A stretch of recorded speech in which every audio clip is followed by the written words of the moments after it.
السلام عليكم، مرحبا بكم معايا في فيديو جديد. اليوم ان شاء الله جبت لكم وصفه خطيره البنات بالنسبه للبنات اللي عندهم البشره ديالهم جافه. المهم هاد الوصفه كتصلح لجميع انواع البشره. عندك لو البشره ديالك ممحج، عندك البشره ديالك ناشفه، عندك يعني التجاعيد يلا في البدايات ديالهم، ما عليك اختي الا بهاد الوصفه الاكثر من رائعه بزوج مكونات يعني لا يعلى عليهم. كيف ما شفتوا معايا عندي زنجلان وعندي زريعه الكتان. غتاخدي الكميه اللي بغيتي، غير حاولي ما تاخديش واحد الكميه اللي غتكون كثيره. كيف ما شفتوا معايا انا خديت يعني القياس بحال الكميه بحال الزنجلان بحال زريعه الكتان. بعد ما نقيتهم وغندوز دابا باش غندوز نطحنهم وغنعطيكم الطريقه الصحيحه كيفاش تحضروا بها الماسك. يعني راه من اول استعمال كتبان لكم واحد، انا كيعجبوني الصراحه الوصفات اللي كديريهم من اول استعمال، كتبان لك واحد اللمعه في البشره ديالك، من غير ان الانسان اللي عنده الكلاف عنده النماش عنده، فهمتوا البنات؟ ما نكذبوش على بعضياتنا، هذاك الشيء كيبغي المداومه. اما اللمعه الترطيب، كتحسي بالوجه ديالك بحال هكا لا كان ناشف او يلاه بدوك دوك التجاعيد اللي كيكونوا رقيقه، يعني راه من اول استعمال كتبان لك النتيجه اللي كتكون زوينه ومع الترطيب.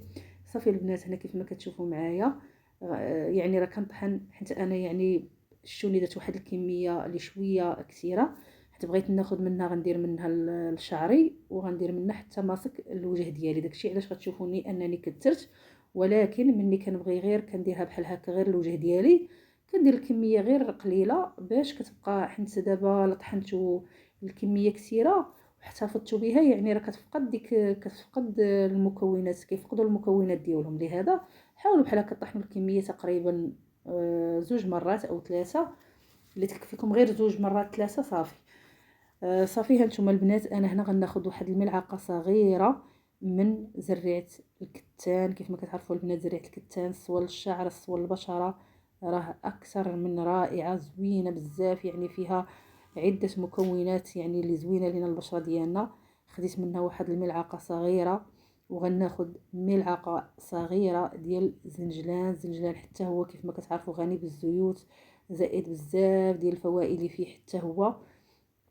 كناخذ منه واحد الملعقه صغيره كيف ما شفتوا معايا، يعني حيت بحال كيتجمع لينا شويه كنحاول انني يعني كنحلو بحال هكا. صافي وغنزيد ملعقه صغيره من حليب مجفف، حليب نيدو، اي حليب كيف ما كان عندكم، انا كنستعمل هذا نيدو.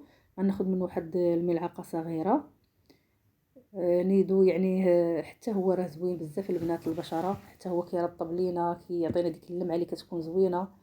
هاد الماسك بحال هكا تكون عندك شي خارجه على غفله او معروضه على غفله، نوضي اختي طبقي ليا هاد الماسك وغتشوفي على واحد اللمعه اللي كتكون زوينه على البشره ديالك. صافي غنخلطهم مع بعضياتهم بحال هكا، وهنا راه دايره الماء باش غادي نخلط به هاد المكونات. الماء ضروري ما يكون غليان.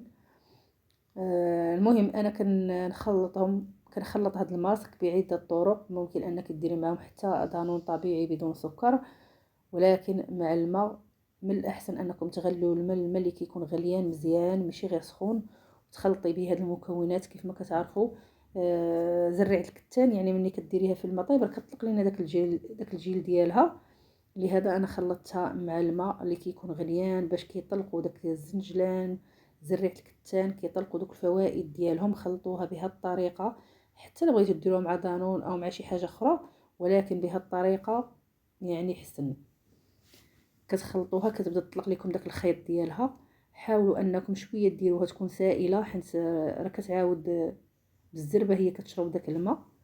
لهذا حاولوا شويه خلطوها تكون سائله كيف قلت لكم. صافي كتبقاو تخدموها بحال هكا مزيان مزيان مزيان، وغنعطيكم حتى الطريقه كيفاش تستعمليها على البشره ديالك.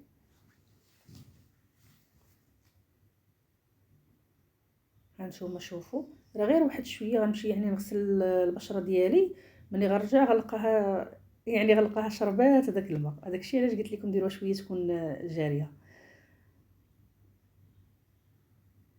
وصفه اكثر من رائعه الصراحه، وصفه زوينه بزاف.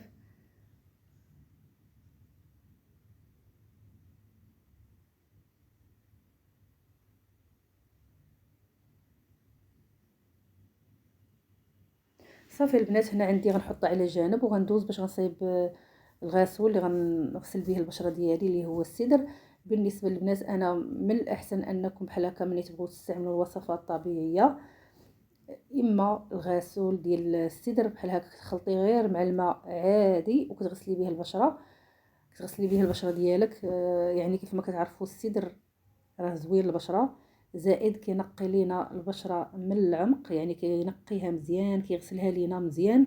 ولا تاخذوا صابون طبيعي، صابون هذاك ديال الطاوس او هذاك ديال المنجل، ولكن ماشي بحال الصابون هذا اللي كنقول لك دابا ديال الطاوس او المنجل او صابون الكاف او تمشي تغسلي به ديما، لا غير ملي تبغي بحال هكا تحطي هاد الوصفه غسلي. ولكن الصابون يعني ما تغسليش به ديما، حيت الا غسلتي به ديما غينشف لك البشره. هذا انا يعني هاد الصابون اللي قلت لك ديال الطوس، مني كتغسلي كتنقي البشره، سواء الصابون ديال الطوس سواء هاد السدر.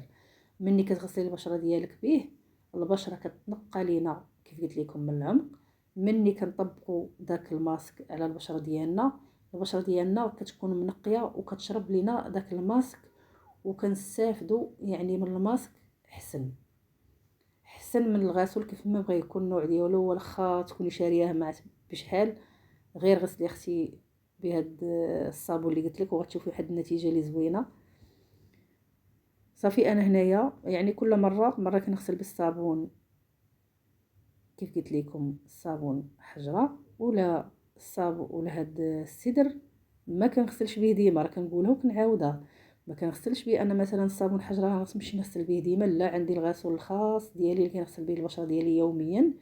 غير يعني ملي كنبغي نستعمل بحال هكا بحال هاد الوصفات، كتبغي تنقي البشره ديالك باش تستافدي من الماسك، صافي غندوز نغسل الوجه ديالي بالماء اللي كيكون دافي. ما كتغسليش الوجه ديالك بالماء اللي كيكون بارد باش ما كتسديش المسام، غسلي الوجه ديالك بالماء اللي كيكون دافي باش المسام يتحلوا، باش نستافدوا من الماسك.